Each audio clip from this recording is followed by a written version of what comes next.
certa medida rebelde, porquanto nós temos um instrumento de trabalho que é a língua, que no momento do exercício da escrita nos permite tudo e mais alguma coisa. Existem as regras gramaticais, a gramática da língua que nós usamos, mas a ficção tem uma gramática própria. A poesia tem uma gramática própria que se aprende fundamentalmente lendo poesia.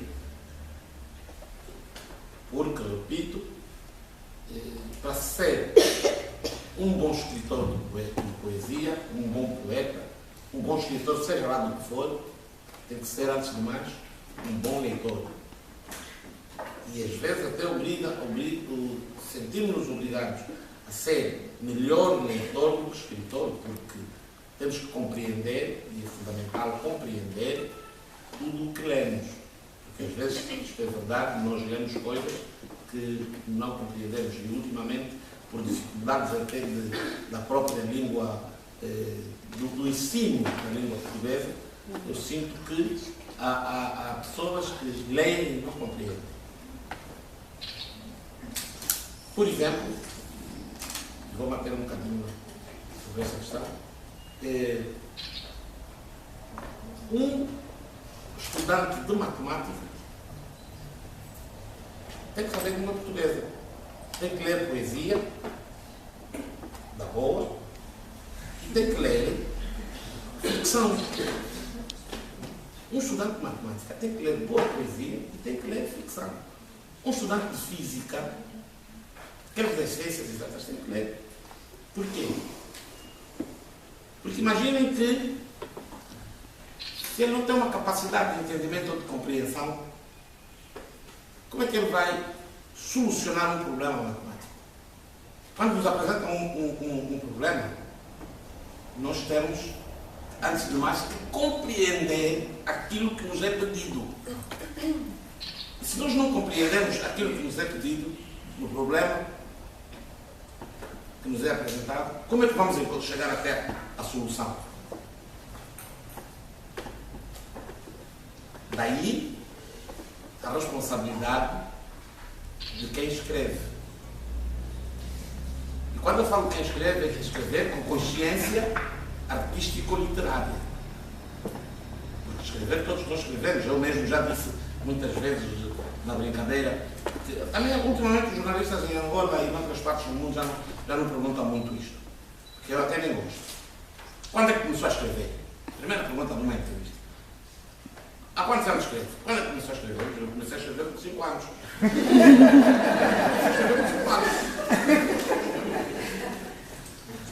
Mas escrever com consciência e responsabilidade literária, isto aí são outros 500. Não sei se realmente esta consciência existe conscientemente, permitam-me, parece milionário, ou se ela paulatina e progressivamente se vai encaixando na nossa maneira de estar. Porque este livro foi escrito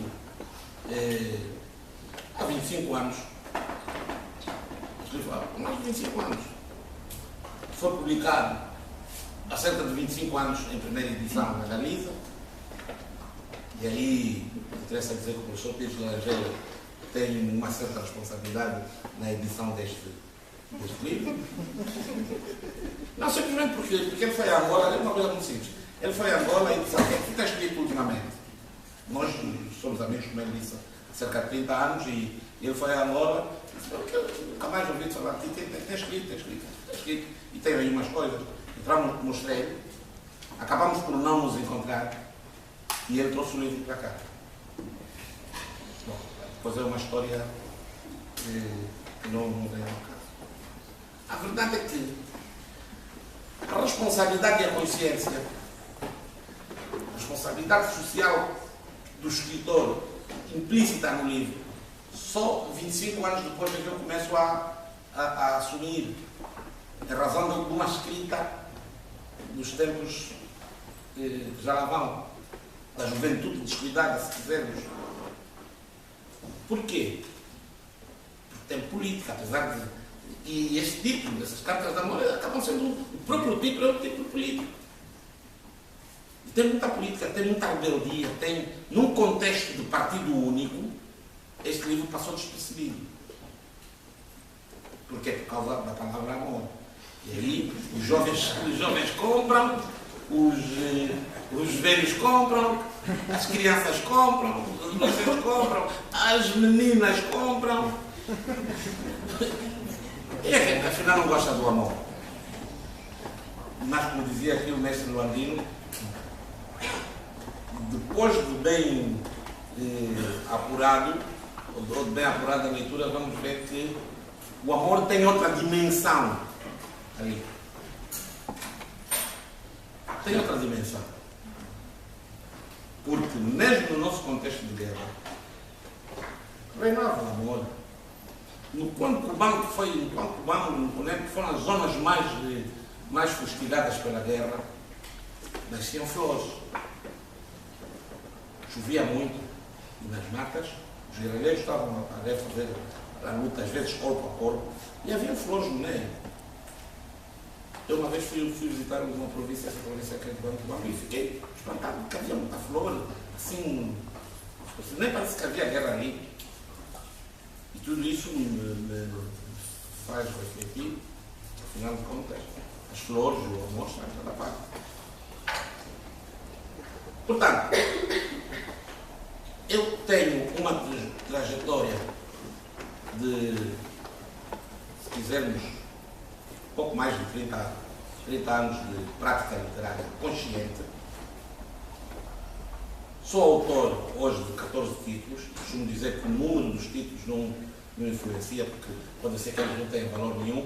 E desses 14 títulos, como dizia o nosso amigo David Mestre, de um autor, de uma geração, se apurarem 5 escritores bons, já é muito bom. E se desses 5 escritores apurarmos 5 livros, muito bom ainda. E se de cada um desses 5 livros apurarmos 5 poemas, melhor ainda. O que significa dizer que o que resta é muito pouco. Estamos sempre à procura do caminho. Para procurar esse caminho, nós temos que exercitar quase que profissionalmente a escrita, descobrindo algumas matreirices que ninguém nos ensina, que nós vamos no meio, nas entrelinhas dos versos. Existem algumas matreirices, formas de arrumar a palavra que só podemos nos aperceber quando lemos a poesia dos outros. Aliás, dizia alguém que, no fundo, hoje em dia, há menos leitores de poesia e corremos o risco até de os poetas lermos a nós mesmos e nada mais. As edições vocês não vão acreditar, as edições estão se tornando cada vez mais reduzidas. Vocês não vão acreditar que eu já cheguei a editar um livro com 10 mil exemplares, numa única edição. E hoje estamos a fazer edições de 500, se fizermos de 1000 já estamos muito contentes. Vamos começar a fazer edições de 200 e provavelmente se um dia editarmos 100 exemplares já é muito bom. Porquê? Por culpa de uma senhora torneira chamada internet. Que essa internet é uma torneira que despeja tudo. Despeja tudo. Está permanentemente aberta 24 ou 24 horas. Despeja o bem, despeja o mal, despeja o sexo, despeja a dança, despeja a música, despeja. A internet tem tudo. E as novas gerações, se nós não tivermos cuidado, as novas gerações, em razão da internet, não vão escrever nem falar corretamente português. Porque já há uma linguagem de códigos aí própria que eu também fiz alguma resistência a isto, mas a minha prática de escrita, os meus exercícios escritos e a dinâmica da vida obrigou-me a entrar ali e eu vejo que comecei a cair também quando nas mensagens, nessas coisas, comecei também a escrever mal português, a escrever rápido, a escrever mal. Eu aí disse, tenho que escrever corretamente. Chamei a atenção, o meu último filho tem 15 anos, eu disse, não, quando você está a escrever na internet, está a mandar mensagem para os seus amigos, escrever como deve ser, como você aprende na escola, escrever corretamente. Porque senão, aquilo depois vicia, e depois acontece aquilo que aconteceu com um aluno meu que eu depois reprovei, porque disse-me que os sapatos, quando escrevia-se com o que de não sei o quê, o sapato escrevia-se com C de sapato, C de sapato.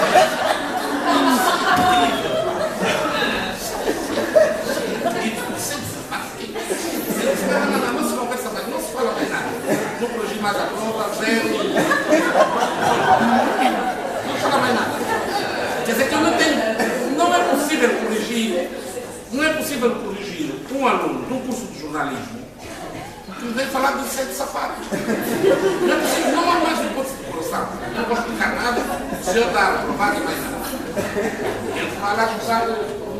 Portanto, digo isso para saber, para nessa questão da responsabilidade social do escritor.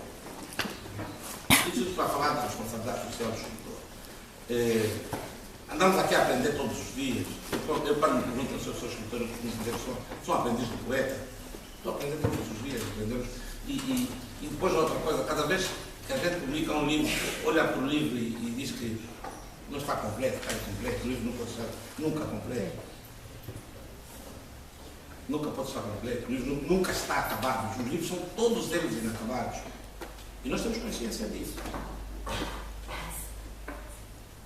Eu sou presidente da Sociedade do Direito de Autor em Angola. E sobre essa questão não vou falar muito, porque eu prefiro ser mesmo poeta. Mas o escritor,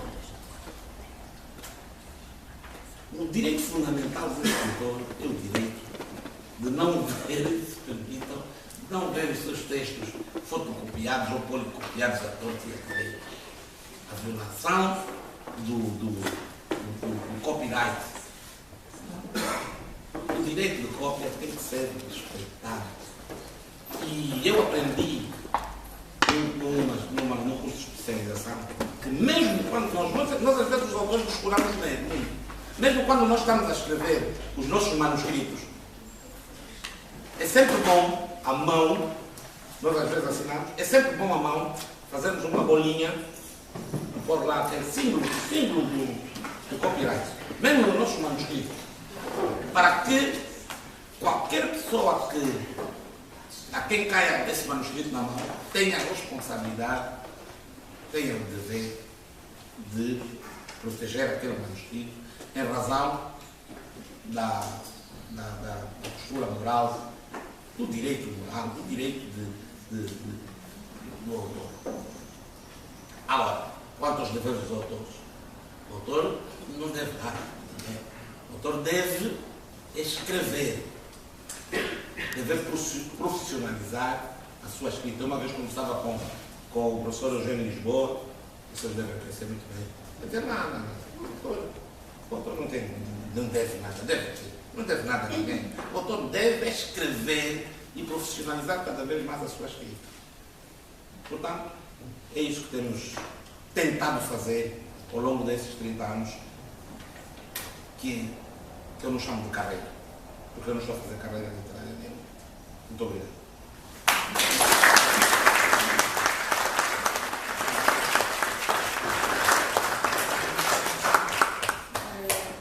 Muito obrigado ao Pedro Feijó por esta intervenção. Agora passamos ao escritor Zé Tobias Gonçalves, poeta, que tem uma característica, eu diria, vivencial diferente da do Pedro Feijó. O Pedro Feijó nasceu em Angola e viveu praticamente sempre em Angola, exercendo, como eu disse, várias funções oficiais, entre as quais a deputado. O José Cunha Gonçalves é um poeta angolano que, tendo nascido também em Angola, noutra região do Planalto Central, na antiga cidade de Nova Lisboa, hoje Luambo, tem vivido desde há muito tempo, sobretudo em Lisboa. Mas é curioso que, ao contrário do Pito Feijó, que é um poeta fundamentalmente experimental, que quebra as regras de um discurso fluido, de um discurso fluente e de um discurso que o Pito Feijó é como se ele lutasse contra, vamos dizer, o discurso típico de uma canção.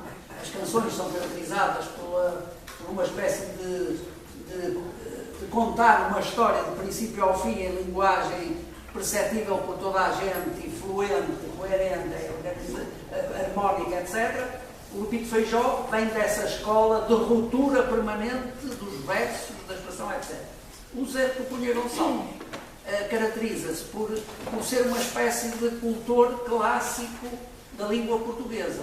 Ele usa, enquanto que o Pito Feijó usa uma pontuação inesperada, quebras de sequencialidade, quebras cortantes, vigorosas e inesperadas. O Zé Cunha Gonçalves faz uma poesia, nós podíamos dizer, mais numa tradição, vamos supor, numa tradição mais, enquanto que o Pito Feijó é mais concretista, mais próximo, por exemplo, da poesia 61 portuguesa ou da poesia do E.M.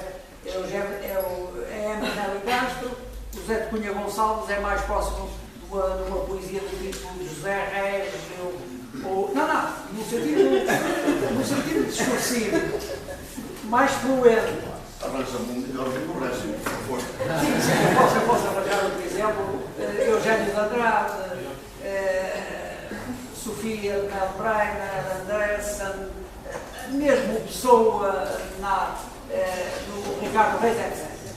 Mas onde eu queria chegar era ao seguinte, e para lhe dar a palavra, talvez também por ter vivido sempre no exterior, fora, ele é fundamentalmente um poeta da memória dos grandes espaços, da memória da tradição oral, e mesmo nos livros que aparentemente seriam menos radicados nessas, entre aspas, raízes angolanas, já nos primeiros livros de poesia, ele cultivava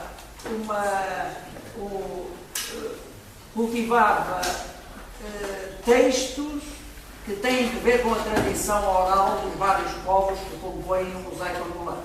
Então, este livro, que hoje aqui se apresenta chamado Rio Sem Margem, Poesia da Tradição Oral, livro 2, que sucede ao Rio Sem Margem, Poesia da Tradição Oral, são dois livros, portanto, que se apropriam de adivinhas, de provérbios, de motejos, de ditos, de histórias, das várias tradições orais que ele transporta para uma linguagem poética atual, moderna, da sua inteira autoria, embora inspirando-se nesse manancial tradicional. E eu diria que talvez por viver fora, é uma hipótese de trabalho, ele talvez tenha essa necessidade, inconsciente ou consciente, não sei, as duas coisas juntas, de trabalhar a tradição oral, ir aos livros de recolhas orais que os seus antecessores, desde o século XIX, fizeram, e fazer reconversões, traduções, apropriações transmutações desse manancial oral e transformá-lo em coisas modernas. E, portanto, é perante uma outra poética, uma outra voz diferenciada da poesia anglesa que estamos presentes, e dou-lhe a palavra.